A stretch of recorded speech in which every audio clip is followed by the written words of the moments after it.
In the early hours of Saturday morning this past week, in fact, at around 2 a.m. on Saturday morning this past week, Republicans in the Senate voted by 51 to 49 to pass their disgusting tax cut package for the rich. Not a single Democrat supported this piece of legislation, nor did any of the independents in the Senate. Now, what was very interesting about this is that at 8:30 p.m. Friday evening, they released the final piece of legislation so that everybody could take a look at it. And what happened was that they needed to make some changes, but instead of, getting on a computer and making the changes to the document, these morons decided to do it by hand. They had X'd out entire portions of the legislation. They had hand-written little notes in there like add this, subtract this is the amendment. That was the piece of legislation that these idiots decided to pass at 2 a.m. on Saturday morning. It wasn't finalized. Technically, it wasn't even saved anywhere. They wrote it on the actual printed out copies. Here's what this means. Aside from the fact that it's going to tank the economy, screw over the working class in the United States, we're all going to pay more money, they get more back. We all know that. But what this shows is that Republicans are intentionally breaking democracy, and that is exactly what they've always wanted to do. It has been a pillar of the American Republican Party for decades now to shrink the federal government, to essentially destroy it. As Grover Norquist says, to make it so small that you can drown it in a bathtub. Republicans don't care about these institutions that have been running since the very first day that the United States was officially a country. They don't care about the long-standing traditions. They don't care about the rights and the rules that come along with holding those offices.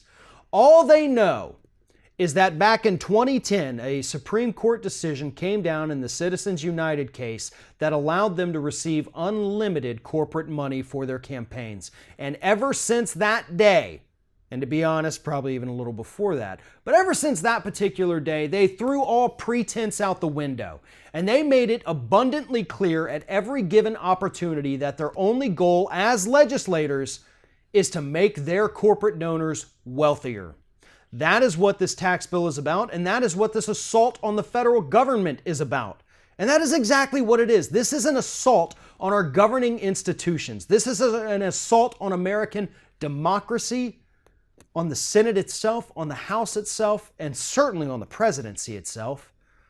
They will do whatever it takes. They will destroy whatever regulation, pass whatever horrible piece of legislation, no matter how much it screws over everyone else.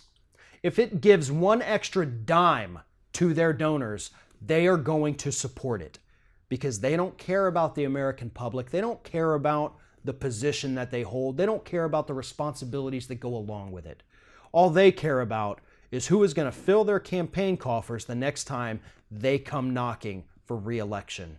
Those are the people that these men represent, and women.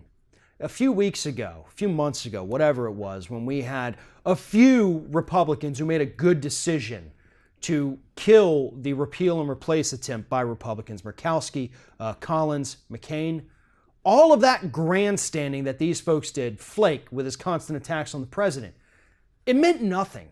It was window dressing.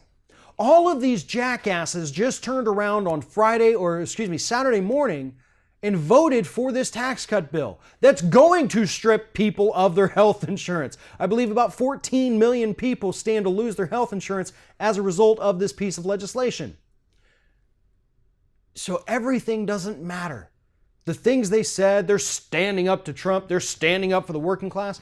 When the chips came down, when they had it all on the line and could have taken a clear stand for the American public, they chose not to do it. They chose to side with their wealthy donors, and that is what they will continuously choose to do. That is what this is about. That is what it will always be about. And that is why these Republicans that are in there have to go. They do not care about the job. They do not care about the responsibilities. They do not respect the power that comes along with that office. They are attempting to destroy the Senate and the House. And so far, they're doing a pretty good job of it. Thanks for watching, and if you like what you see here on Ring of Fire, we encourage you to subscribe to our channel. You can see the little subscribe button down there, but if you're watching it on another device where you can't see it, go to youtube.com/TheRingOfFire, hit subscribe, be notified every time we get a new video.